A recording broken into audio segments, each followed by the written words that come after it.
You think continuous integration is complicated? Let's simplify Jenkins setup in just 3 steps.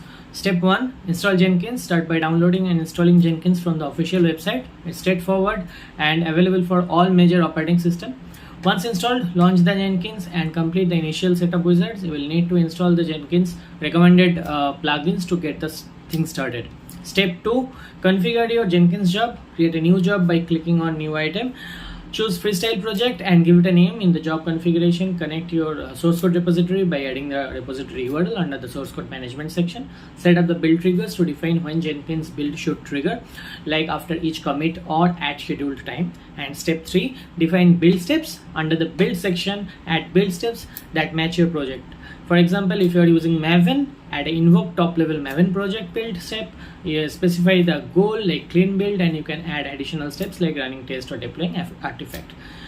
Bonus tip, use pipeline as code to define your build process with the Jenkins file. This makes your CI/CD version controlled and easier to manage.